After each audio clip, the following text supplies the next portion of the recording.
Please welcome the charming, the delightful Elle Fanning to the show. There she is. So nice to see you. We love it so much whenever you're here. Firstly, we should say congratulations on your Golden Globe nomination. Incredible news. Thanks very much. What were you doing when you found out? Well, I'm actually in London right now because we've started filming the second season of The Great. So I was on set. You know, the time difference and everything. Normally, you know, if I was in LA, they would come out, like 5 a.m. and you'd be woken up with the news. But I was right in the middle of filming. It was like 2 p.m., I guess. And we were in the middle of a scene.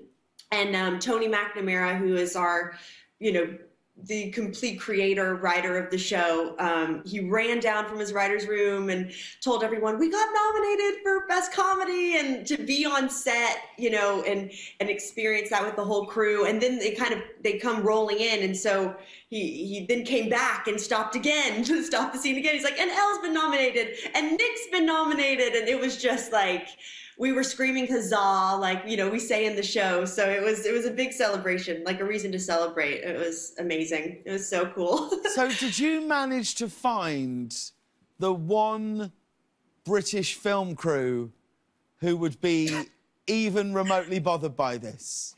Because my experience of being on a set with a British film crew is someone will come down with news and someone just goes, right, but what time are we finishing? Sure. Totally. Sure, brilliant. Does this affect the overtime or what? That would normally be the response, like, of the guys. But I think because of the lockdown and there's just, you know, there's not much like happening or to celebrate, like, really. So having that news kind of gave everyone a pep in the step, like pep in their step. And we, you know, normally everyone, I guess, would run to the pubs, but we just kind of had, you know, champagne for lunch. We were like, oh, whatever about the scenes, right? Like the rest of the day. How European. It's wonderful. And as you said, very rightly and brilliantly, Nicholas Hoult was also nominated, and you made this to celebrate, and he does look good in a corset, doesn't he? Where did you put this picture?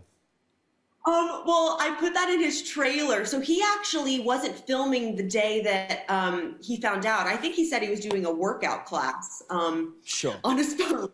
But, you know, that's what he said. Yeah. But I then was like, okay, quickly, we got to put, you know, something in his trailer. And for his birthday, I had previously decorated his entire trailer of, like, his famous characters from, like, Mad Max and X-Men. I superimposed my face onto his characters, like in About a Boy, like all of them, all around his trailer. So this time I put his face on my body.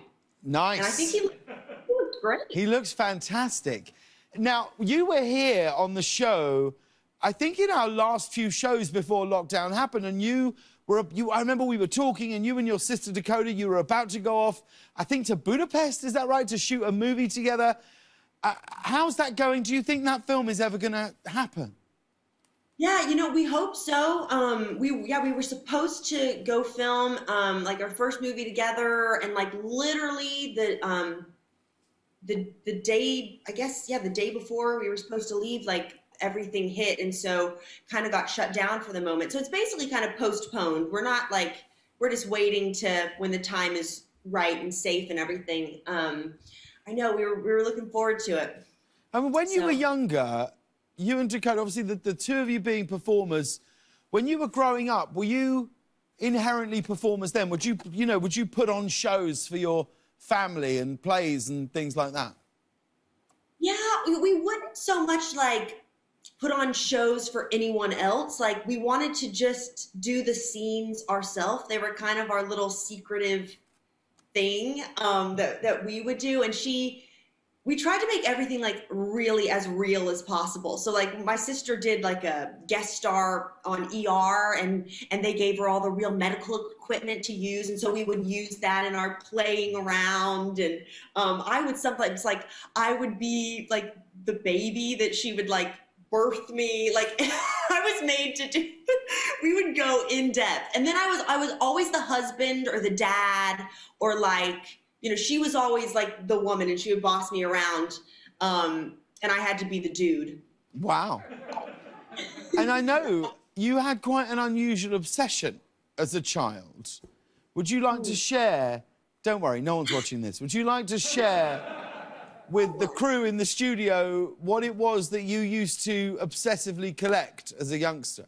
Yes, I would collect a lot of things, but there was one phase I went through of like, whenever we would eat chicken, I guess roast chicken or whatever, like, you know, you do the wishbone. Yeah. Like that game, and you pull it apart, and so if I ever won, which I guess I kind of did often because I had a lot of them, I would keep those wishbones and like put them in my purse and like hoard them, and they would smell, but I thought they brought me good luck.